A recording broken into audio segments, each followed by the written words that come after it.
A gente está cada vez mais cercado por inteligência artificial, né? Em carros, no trabalho, em casa. Mas já paramos para pensar na ética por trás de tudo isso? É o tal do fantasma na máquina. À medida que a gente constrói máquinas que pensam, a gente precisa se perguntar: como garantir que elas pensem do jeito certo? Para começar, vale a pena lembrar de uma ideia que parecia a solução perfeita vinda direto da ficção científica. Isaac Asimov criou as famosas 3 leis da robótica, que seriam um guia à prova de falhas para manter as máquinas seguras. Parece simples, né? Proteger as pessoas, obedecer ordens e se proteger. Mas o que acontece quando essas regras, que parecem tão claras, batem de frente com o mundo real, que é cheio de nuances e áreas cinzentas? E é exatamente aí que a ficção encontra a realidade. Vamos dar uma olhada no que acontece quando o código, mesmo com a melhor das intenções, acaba gerando consequências bem desastrosas no mundo real. Olha só esse caso da Amazon. A ideia era ótima, usar uma IA para analisar currículos e agilizar as contratações. Só que a IA aprendeu com os dados de contratações dos últimos 10 anos, que eram na maioria de homens. O resultado? O sistema simplesmente aprendeu o preconceito humano e começou a penalizar currículos que tinham a palavra feminino. Ele automatizou o viés. E as consequências podem ser muito, mas muito mais graves. Portia Woodruff foi presa na frente dos filhos por um crime que não cometeu. A única prova? Um sistema de reconhecimento facial que a identificou por engano. Isso mostra que um viés nos dados não é só um probleminha técnico, ele pode literalmente destruir vidas. E olha, isso não é um problema isolado de um país só. Aqui no Brasil, a Thaís Sontos passou pela mesmíssima situação. Foi identificado de forma errada por um sistema de IA da polícia. Fica claro que existe um padrão global. A tecnologia está sendo implementada muito mais rápido do que a nossa capacidade de corrigir as falhas dela. Esses problemas não estão só na polícia ou nas grandes empresas, não. Eles estão dentro da nossa casa. Pensa nos nossos assistentes virtuais. Eles facilitam o nosso dia a dia, dão recomendações. Mas como eles fazem isso? Observando a gente constantemente. Na prática, a gente oferece nossa privacidade em troca de conveniência. A grande pergunta é: onde a gente traça o limite? Às vezes, essa troca vai longe demais. Na Alemanha, a boneca Keila foi proibida. O motivo? Ela não só conversava com as crianças, mas gravava essas conversas e enviava para uma empresa, tudo isso sem o consentimento dos pais. Um brinquedo que se tornou um dispositivo de espionagem, forçando o governo a intervir. Se os problemas de hoje já são difíceis, os do futuro são quase impossíveis. Agora, a gente entra num território muito delicado, o das escolhas morais, onde estamos começando a pedir para as máquinas decidirem questões de vida ou morte. Imagina a cena. Um carro autônomo está prestes a bater. Ele pode manter o curso e proteger quem está dentro, mas atingir um pedestre.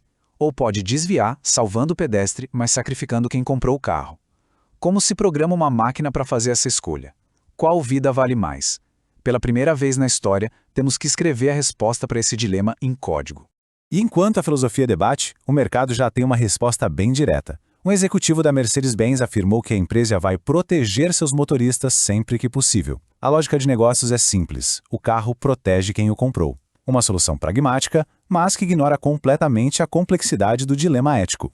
Agora, vamos para a fronteira ética talvez mais assustadora de todas: armas autônomas letais. É muito importante entender a diferença aqui. Um drone é controlado remotamente por um ser humano, que toma a decisão final de atirar.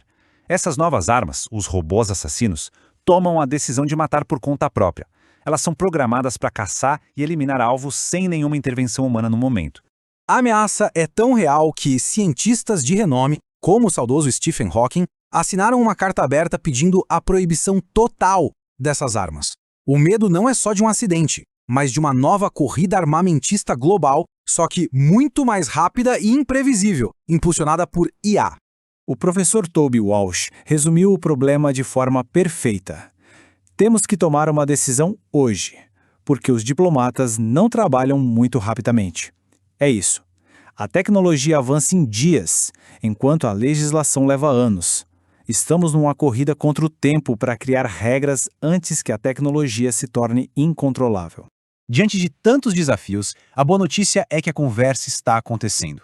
Então, como estamos tentando colocar barreiras de proteção globais na IA para garantir que ela se desenvolva de forma ética e segura? Um consenso global está se formando em torno de alguns pilares. Coisas como transparência, para a gente poder entender por que a IA tomou aquela decisão, justiça, para evitar casos como o de Porsche Woodruff, privacidade e responsabilidade, para não termos mais bonecas espiãs, e, acima de tudo, o controle humano, para que a decisão final seja sempre nossa. E isso não é só papo, não. Organizações como a OCDE já estão definindo princípios, e a União Europeia está criando a Lei de IA, a primeira grande tentativa de transformar esses ideais éticos em legislação de verdade, obrigatória para todos que desenvolvem ou usam IA. E é importante entender isto. A ética não é um obstáculo para a inovação. Pelo contrário, é a ponte.